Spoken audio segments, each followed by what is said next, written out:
guys, welcome to my channel. My name is ReadingBear and I hope you are ready for some more stories. And today, we'll take a look at some new entitled people content. If you enjoyed my content, please don't forget to subscribe to my channel and post some bear emojis in the comment.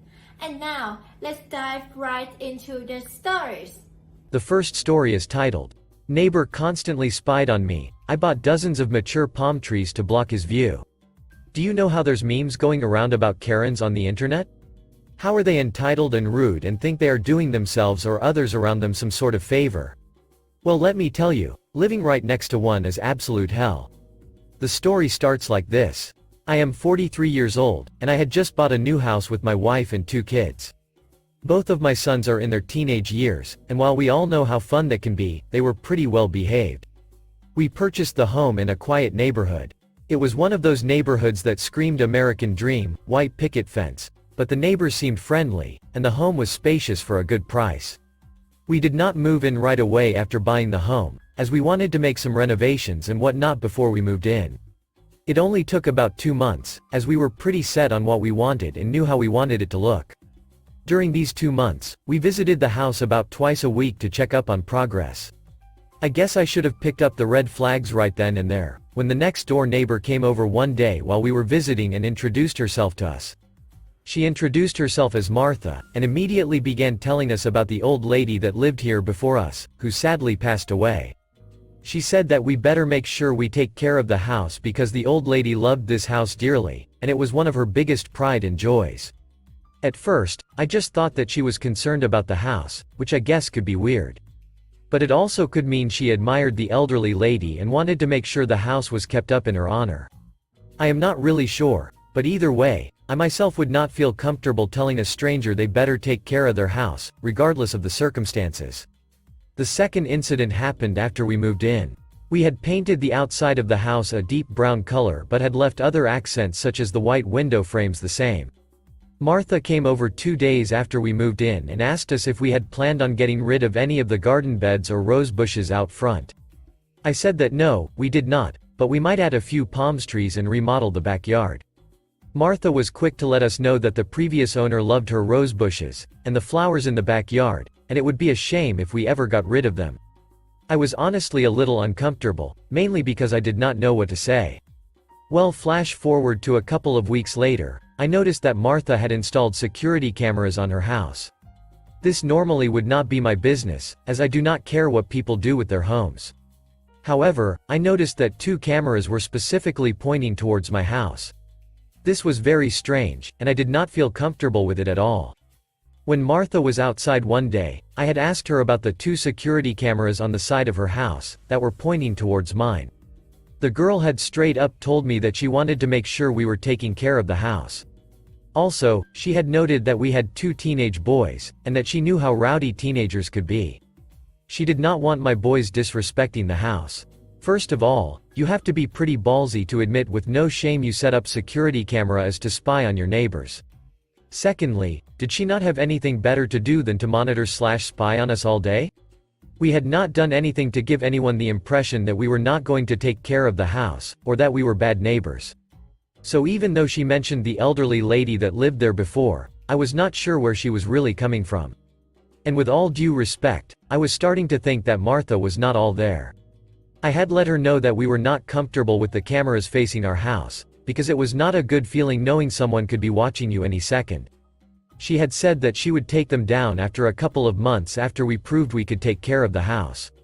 Again, what? This was not Martha's house, nor was it her responsibility.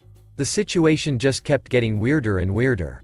She did not seem violent, but my wife made a good point that if she was willing to spy on us through security cameras, what else was she willing to do?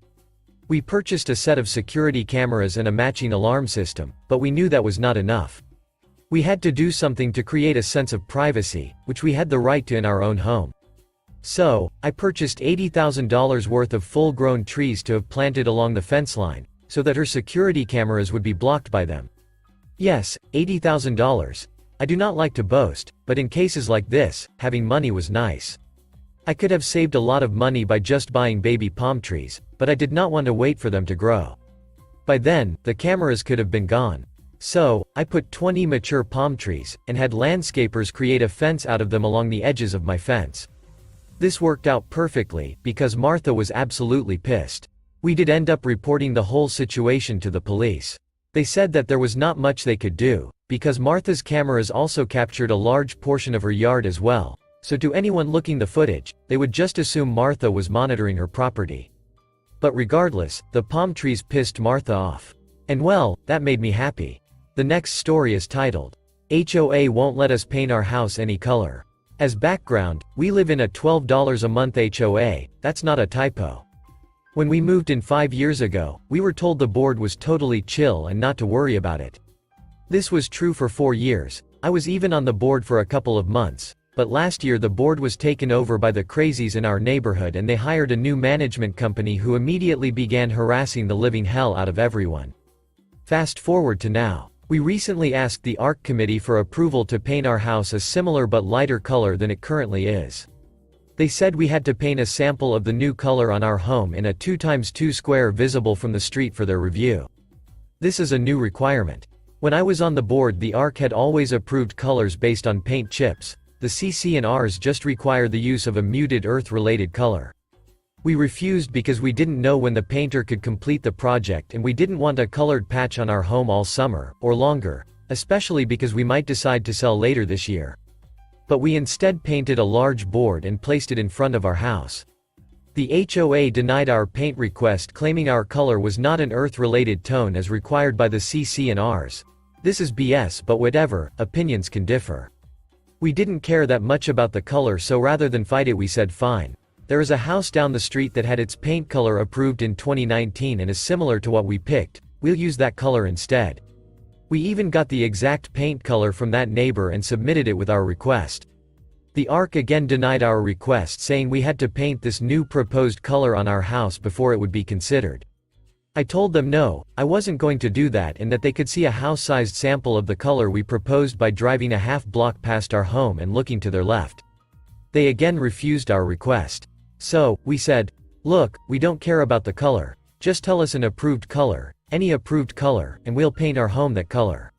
If you want, pick the last house you approved, give us the color, and we'll use that. They again refused, claiming we had to put up a sample before they would consider it. At this point they are refusing our first color because they subjectively decided it isn't a muted earth-based tone. They are refusing to approve a previously approved color because they don't like where our sample is located, 1,000 yards down the street, and won't approve literally any color unless we guess what it is, get a sample, and paint it on our home. My husband suggested we paint multiple samples on our home and tell the ARC, pick which color you like, the F, the U, the C, the K or the U. I think we'll just spend our paint budget on a vacation instead. Update. For those of you following along at home, I just received a call from the HOA management company saying that the ARC decided to assemble a list of pre-approved paint colors for the neighborhood and the color of the house down the street that we selected will be on that list. Therefore, they will approve our request to paint our house the same color as the house down the street and they have cancelled the appeal hearing scheduled for next week. So, I guess calmer heads eventually prevailed. I'm glad they're revising the process to provide a method of picking a color that doesn't involve defacing your own house. And I look forward to seeing how many shades of beige sadness they can put on the approved paint list. The next story is titled, On the Verge of Losing My Contract Because HOA Management Won't Fill Out a Simple Sheet of Paper. I'm selling my house and moving states. I have a relatively short due diligence period from the buyer, which is a lease-to-own company. As part of the contract, they've sent a questionnaire about the HOA and their restrictions, requirements for leasing. I have called the management every day this week trying to get someone to give me the answers. I kept getting this rude-ass receptionist who refused to help because she has never heard of that kind of thing and doesn't know, and I guess she can't be bothered to find out. I asked her to transfer me to the person who normally handles my neighborhood, to be told she isn't available and to be transferred to her voicemail.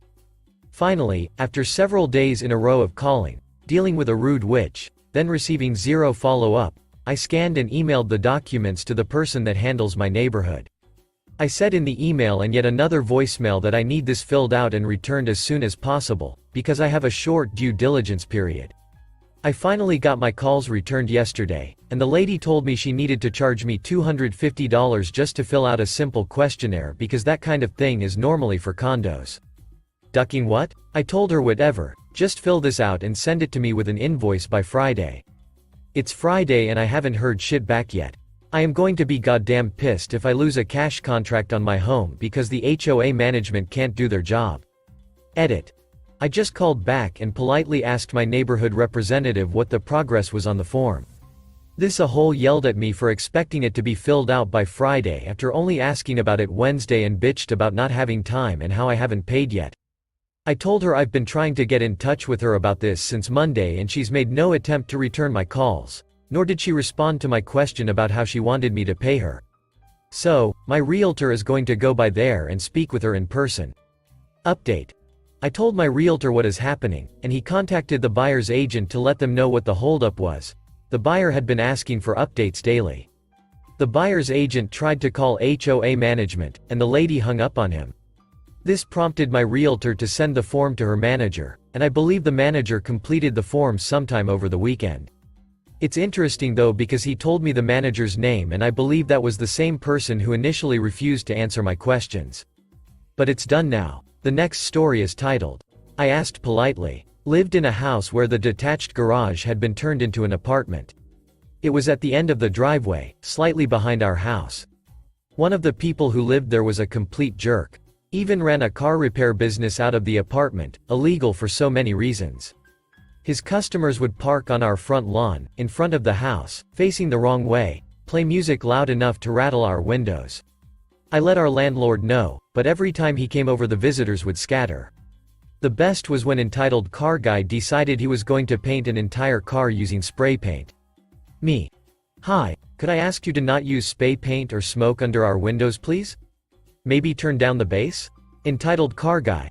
Landlord said I could work on my car here. The driveway's mine. Landlord said so. Me. Thinking, your car maybe, not half the neighborhood. Well, okay, but I'm serious about the fumes, my mom is on oxygen. Entitled car guy. Whatever. Walks away muttering and calling me names. A few days later a husk of a car, no interior or engine, flat tires, shows up in the front yard. Of course the smoking and yelling by our windows has increased. I call to report an abandoned vehicle in my yard. It goes by. 3 a.m. Entitled car guy is pounding of my back door. Me. Who is it? Entitled car guy. Where's my ducking car? Me. I have notified the police and have a firearm to defend my family and my home.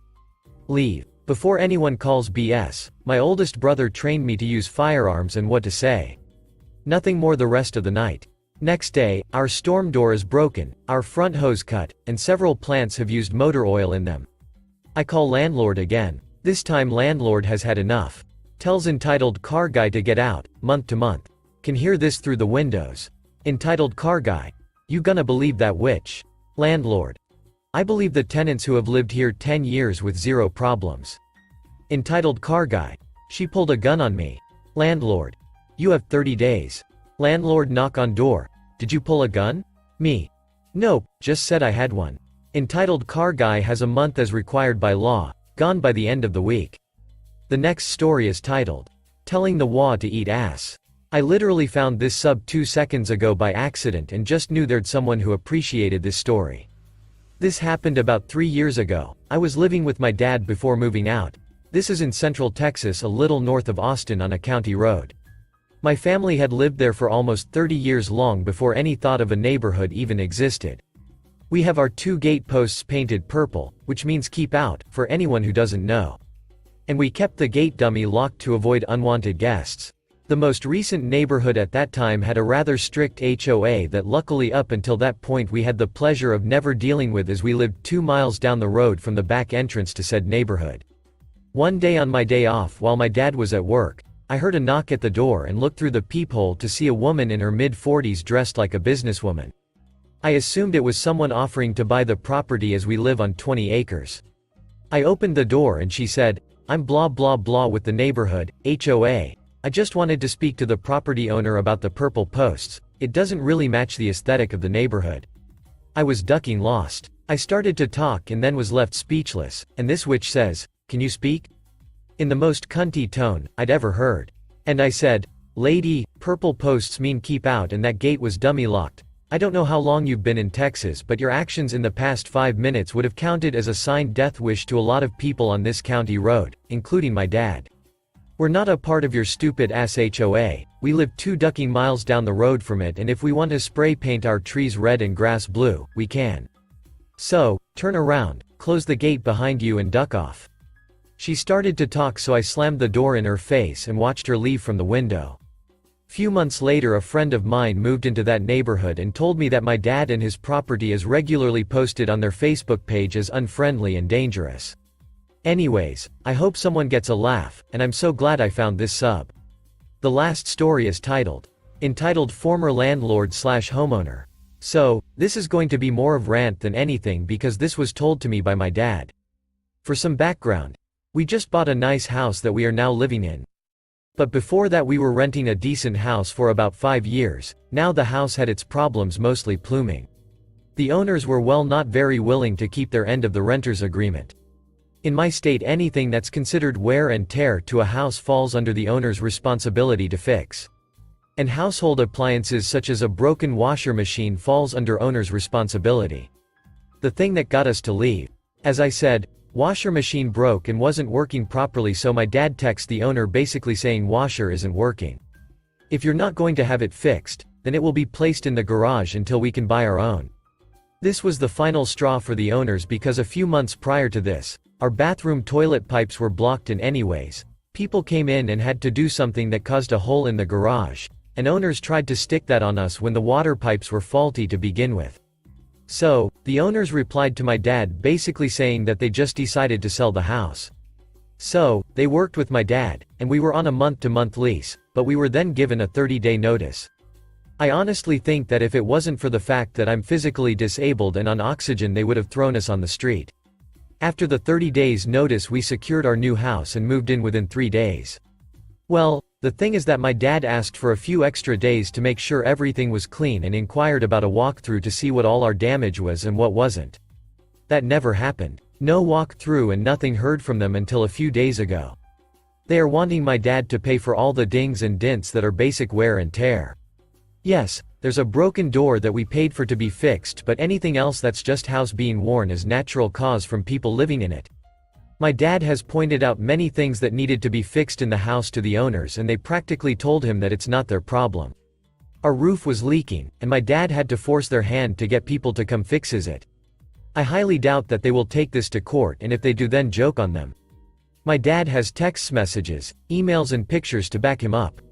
Sorry if this is boring, but I kinda felt like had to get this off my chest. I really can't stand it when people try to screw over my dad or anyone else I care about. Thanks for listening.